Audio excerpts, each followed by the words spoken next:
Hey everyone, welcome back to another video. Mark Zuckerberg of Meta or Facebook or whatever the hell you want to call them. I just personally call them Facebook, Instagram, and whatever else they own.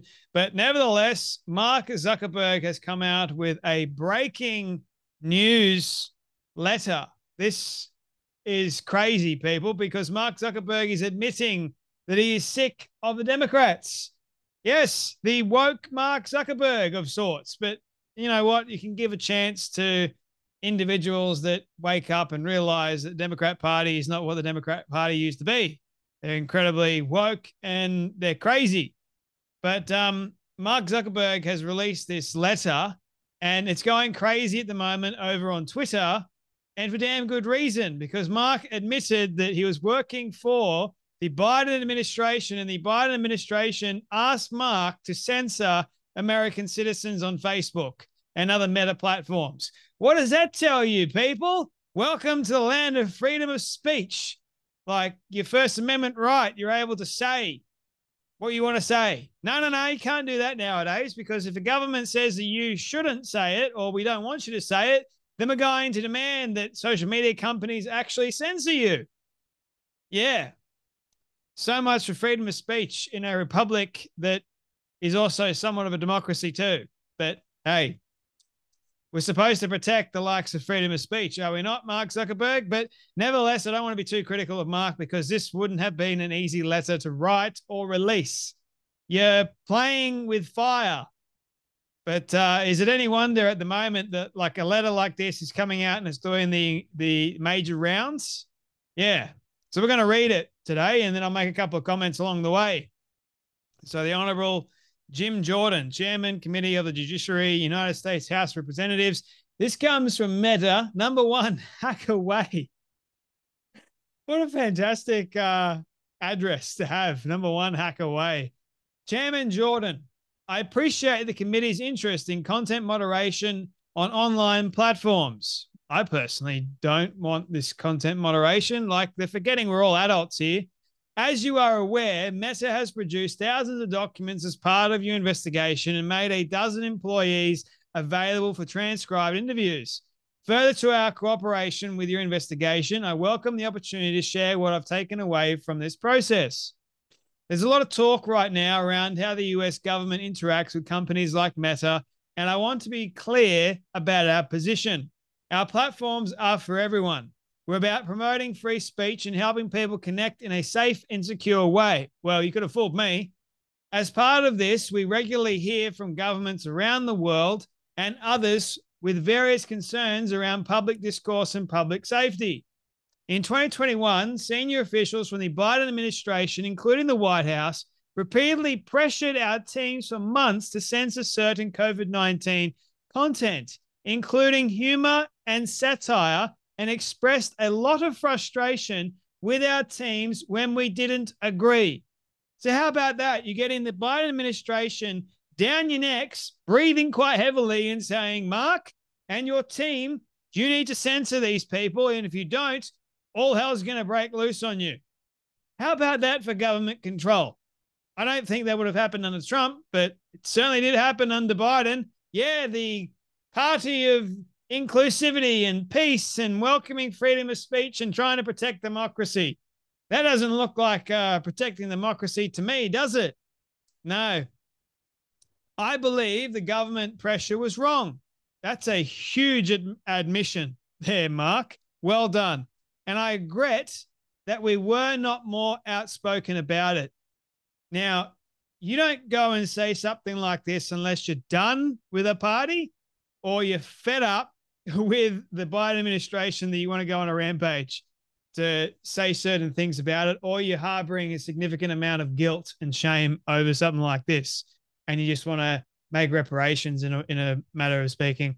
I also think we made some choices that, with the benefit of hindsight and new information, we wouldn't make today. Like I said to our teams at the time, I feel strongly that we should not compromise our content standards due to pressure from any administration in either direction, and we're ready to push back if something like this happens again. Now, this is also on the back of reports coming out saying that Meta is sharing a lot of child abuse material on Instagram and the like. So also Meta employs a lot of DEI people.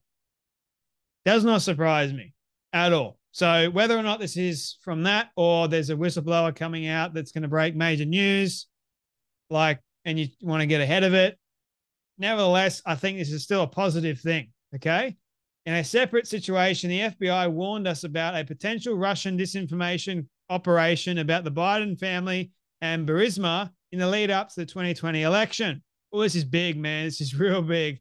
The fall, when we say a New York Post story reported on corruption allegations involving then Democratic presidential nominee Joe Biden's family, we sent that story to fact checkers for review and temporarily demoted it while waiting for a reply. It's since been made clear that the reporting was not Russian disinformation, and in retrospect, we shouldn't have demoted the story. Talking about the Hunter Biden laptop. It would have changed the election. It would have. A poll was done. If people knew about it, they wouldn't have voted for Biden. Can't have Trump back in office, people. So let's do a little bit of Houdini work, a little bit of censorship, break the rules. Let's cheat. Yeah, clearly. We've changed our policies and processes to make sure this doesn't happen again. Well, I like to see that. Like, talk is cheap. Actions are expensive. So make it happen, Mark. For instance, we no longer temporarily demote things in the US while waiting for fact checkers. Does that mean that you're no longer going to demote or censor the likes of XX, the hashtag or the Trump image or stories about Trump, all that sort of stuff, like censorship that's going on at the moment? Apart from content moderation, I want to address the contributions that made during the last presidential cycle to support electoral infrastructure. The idea was to make sure local election jurisdictions across the country had the resources they needed to help people vote safely during a global pandemic. I made these contributions through the Chan Zuckerberg initiative. They were designed to be nonpartisan, spread across urban, rural, and suburban communities. Still, despite the analysis I've seen showing otherwise, I know that some people believe this work benefited one party over the other.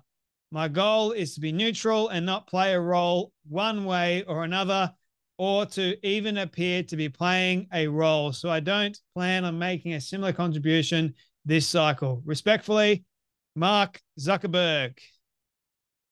That is something.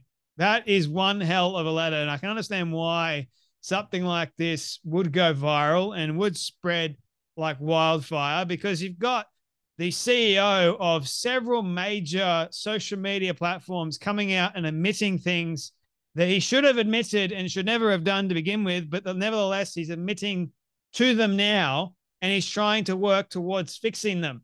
I think that is up for some sort of praise. I mean, it shouldn't have happened to begin with, but nevertheless, you can learn. Hindsight is a wonderful thing. So for me, this is a positive sign moving in the right direction, but we'll see what happens moving forward. He says that he wants to be separate from all this, I guess. But yeah, who knows? Maybe he might actually endorse Trump.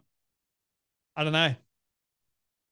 We never thought Kennedy would, but hey, if you say one thing nowadays, you can do the complete opposite very, very soon, depending on what happens. Because as we know, like, this election cycle is nuts. Everything just changes so quickly. So trying to keep up with everything, it's hard. But hey, anyhow, my friends, you guys take care. You be blessed, and I'll see you all in the next video.